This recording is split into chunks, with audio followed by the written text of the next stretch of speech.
කරා බාර කරලා නිවියන් හිටියා නම් තායි නිවියන් දෙන්නේ ලොකු කරලා ඉන්නවා මම බයිබලෙන් කියනවා යාඥා කරා අර බයිබල් යාන්නේ ඒක කියන්නේ දීසාවෙන් කොට ඒ නිවියන් පස්සේ දැනෙන්නේ ආන්දර තුන වෙනකොට අnder ගෙදර එකට සත්‍යයක් ගහනවා මිනිස්සු හදනවා මම ජනෙක් කරන සෑරලා දැක්කම දැක්කා ඒකට ලයිට් දාලා ඊපස්සේ මම කිව්වා අනිත් එක තමයි මේ චිත්‍රයක් මානසිකයක් කියලා. පස්සේ අපි ඩොලරේ අස්තයි විතර ඒ ආශ්‍රය අවස්ථාවේ කතා කරලා ඒකට යා හොඳ ඉස්ලාමික සම්මතයයි කියනවා. දැන් ඉස්ලාම මත අනිත්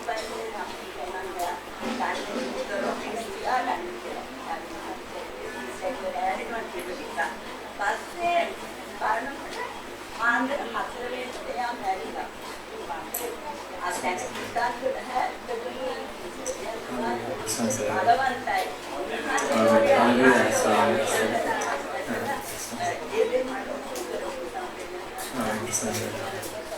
සෑම කෙනෙක්ම අපි ස්වාමීන් වහන්සේගේ නැගී සිටින දේවවචනේ බයිබල් කියවීම සඳහා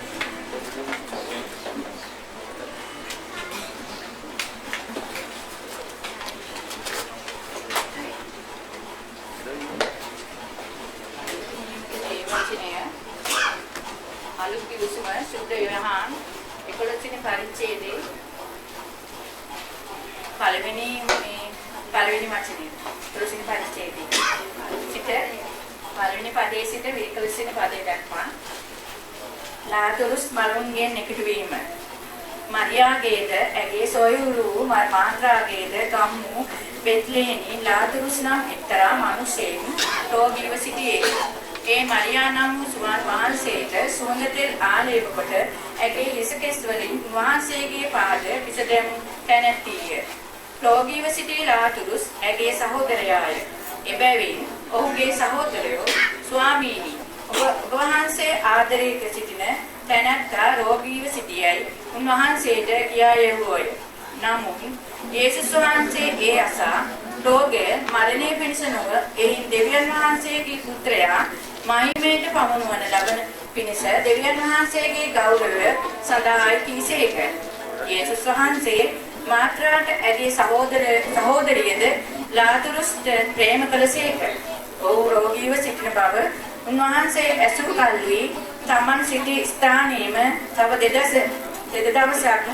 දෙදවසක් නැවතුණුසේක. ඉන්පසු උන්වහන්සේ යුදයට නැවත යමු යයි ගෝලයන්ට කීසේක.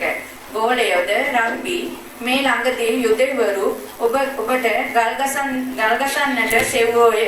එතනට ඔබ නැවත යන්නේ සේක්දැයි උන්වහන්සේට කීවෝය. යේසුස් වහන්සේ පැයක් තිබෙනවා නොවේද? යමින් දහවල් ඇවිදින්නේ නම් මේ ලෝකයේ එළිය ඔබට පෙනෙන බැවින් ඔහු නොබැලී කියයි. නමුත් යමෙක් රාත්‍රී ඇවිදින්නේ නම් ඔහු තුළ එළිය නැති නිසා ඔහු පැකිලෙන්නේ කීසේක. උන්වහන්සේ මෙසේ කියා පසුව අපගේ මිත්‍ර වූ ලාතුරුස් සැතපී ඉන්නේය. ඔහු කොමුකද පිනිස යන්නේ ඔහුට කීසේක. එබැවින් ගෝලයෝ උන්වහන්සේට කතා කොට ස්වාමීනි ඔබ සැතපී සිටින්නම් ඔබට සුව වේයයි කීවෝය. යේසුස් වහන්සේ කීවේ ඔහුගේ මරණය ගැනය.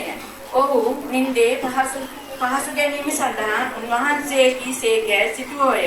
එබැවින් යේසුස් වහන්සේ ඔහුට පැහැදිලි ලෙස කතා කොට ලාතුරුස් මැරිලාය. නුඹලා විනිශ්චය කරන පිණිස මා ඒ නොසිටියාය. නුඹලා නිසා සතුටු වෙමි. එසේ වී නමුත් ඔබ ළඟට යමු යයි කීසේක. එහි දිදිමුස් නම් වූ තෝමස් අපි උන්වහන්සේ සමග නසින පිණිස යමු යයි සහකාර ගෝලයන්ට කීවේය.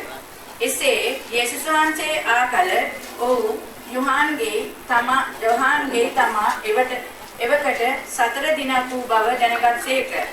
බෙතානීය යෙරුසලමට කිට්ටුව සැතැක්ම 2ක් පමණ දුරව තිබුණේය. යුදෙවරුන්ගෙන් බොහෝ දෙනෙක්ද මාත්‍රා සහ මරියා ඔහුගේ සහෝදරයා ගැන සනසන පිණිස ඇවිදින් සිටියෝය. එබැවින් මාත්‍රා යේසුස් වහන්සේ එන බව ඇසූ විට උන්වහන්සේ සම්මුඛ වන්නට ගියහ. නමුත් මරියා ඒ ඉඳගෙන උන්නේය. එසේ එයින් මාත්‍රා යේසුස් වහන්සේට කියන්නේ ස්වාමීනි කියන්නේය.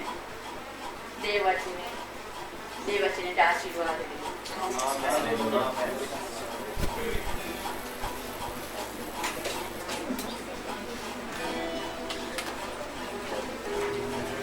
අපි අපේ දැනතල තිබෙන බයිබල් පසෙක තබමු. ස්වාමීන් වහන්සේ ස්වාමීන් වහන්සේට බාරදු ස්වාමීන් වහන්සේට ස්තුති කරමු. උන්වහන්සේ අප සමග සිටින අපේ දැස්වසාගෙන ස්වාමීන් වහන්සේ ස්වාමීන් වහන්සේ අප සමග